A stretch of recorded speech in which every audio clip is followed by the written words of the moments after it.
Hello po sa inyong lahat mga ka-crypto. Ako po si Pinoy Crypto Trader at sa video na ito ay atin pong pag-uusapan ang tungkol dito sa inilabas na matinding pahayag ni Ginoong Michael Saylor. Isa po siyang Bitcoin maximalist kung saan ay yung kanyang matinding pahayag po rito ay pinatamaan po niya itong si Ethereum, XRP at marami pa siyang ibang mga binanggit na mga altcoins kung saan ay ayon po sa kanya ay yung mga ito sina Ethereum, XRP at saka iba pang mga altcoins ay hindi raw po sila makakakuha ng kanilang sariling spot ETF or exchange traded fund na katulad ni Bitcoin. Kaya yan pong ating pag-uusapan dito kung bakit niya nasabi ang mga bagay na ito. Kaya yan, bago po tayo magpatuloy ay nais ko lamang po munang bigyang linaw ang aking disclaimer kung saan ang nilalaman po ng video na ito ay hindi po ito isang financial advice. For education and information purposes lamang po ang layunin nito. Maliban po dito ay nais ko na rin pong magbigay babala na wala pong kahit anumang group chat ang Pinoy Crypto Trader. Ayan po siya, si Ginoong Michael Saylor, isa po siyang Bitcoin maximalist. Ibig pong sabihin ng Bitcoin maximalist ay kay Bitcoin lamang po siya nag-i-invest. Ayan. At malaki po yung kanyang investment dito kay Bitcoin. At siya na rin po ang nagmamay-ari sa kumpanya na MicroStrategy. Kung saan ay malaki na rin po ang investment ng kanyang kumpanya dito na si MicroStrategy dito kay Bitcoin.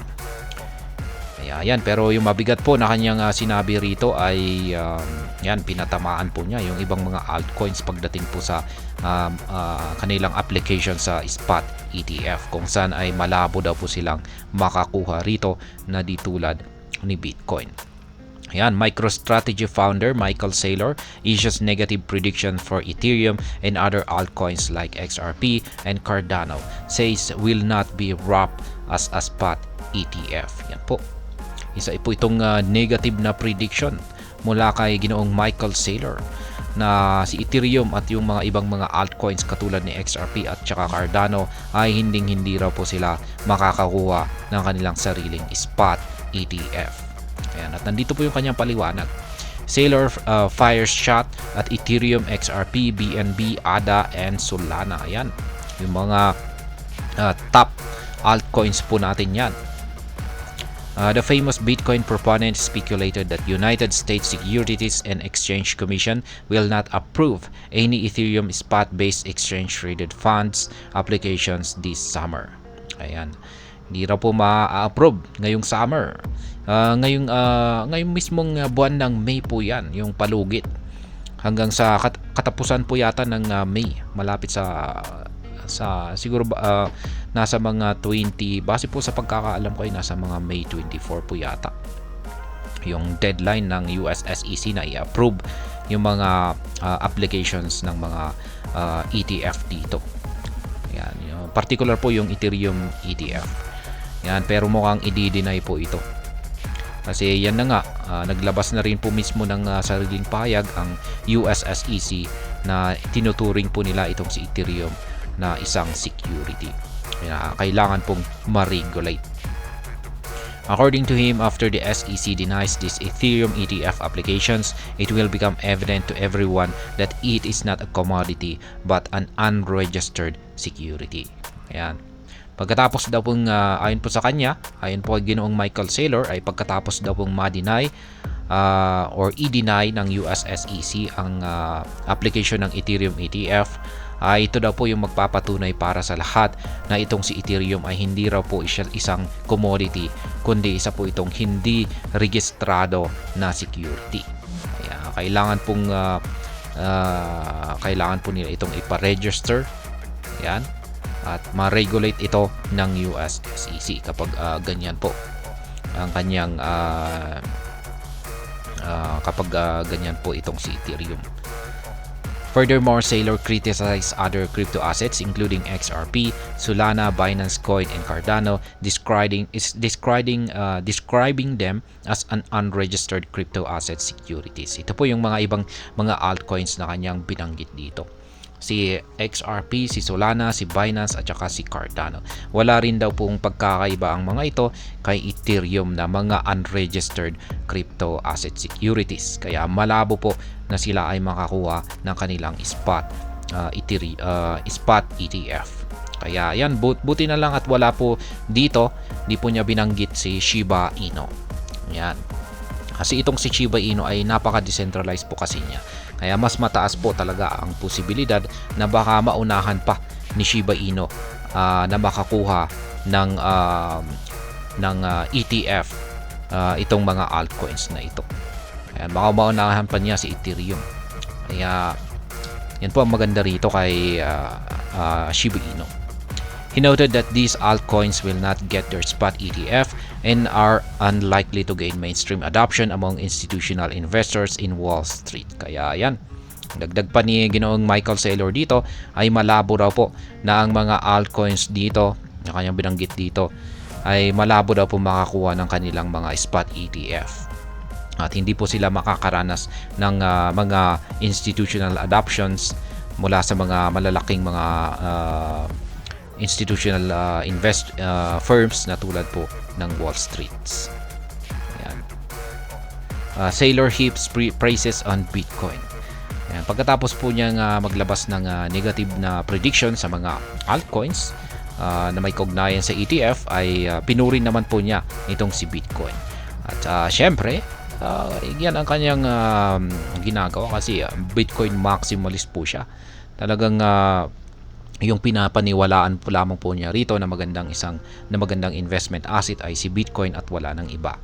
However, he reiterated his support for Bitcoin, characterizing it as the one universal consensus accepted institutional grade crypto asset. Kaya yan, itong si Bitcoin lamang daw po ang nag-iisa na klase ng crypto na katanggap-tanggap. Yan, katanggap-tanggap sa buong mundo. Yan, universal. Saylor has been a major Bitcoin advocate since August 2020 when MicroStrategy commenced its Bitcoin acquisition spree.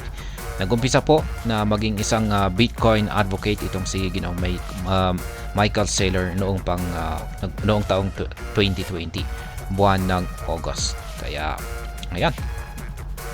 Will SEC approve Ethereum spot ETF? Ayan, i-approve nga ba talaga ng SEC ang Ethereum spot ETF? Pero yan na nga, maraming nagsasabi ng mga crypto expert na malabo raw po.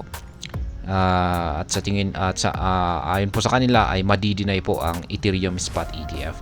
Lalong-lalo na at naglabas po ng pahayag ang chairman ng US SEC na si Ginoong Gary Gensler na tinuturing daw po nila itong si Ethereum bilang isang security. Ayan.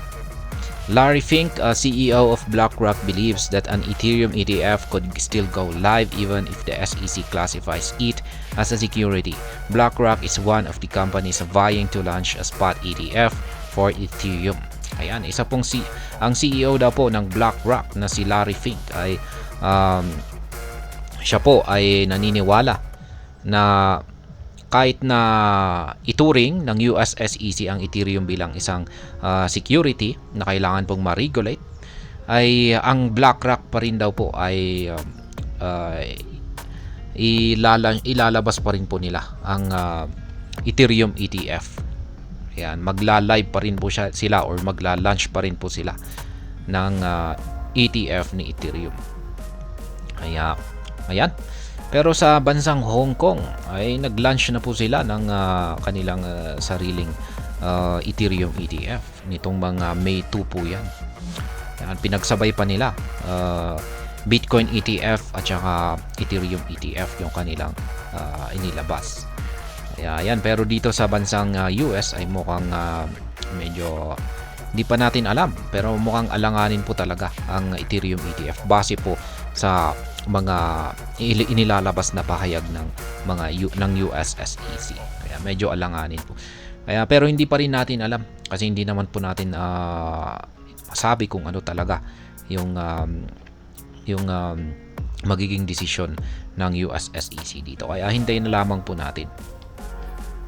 At ayan pong muli, si Ginoong Michael Saylor ang naglabas ng kanyang mga negatibong prediction dito sa mga altcoins na katulad ni XRP, Cardano, BNB, Solana na hindi raw po sila magkakaroon ng kanilang sariling ETF.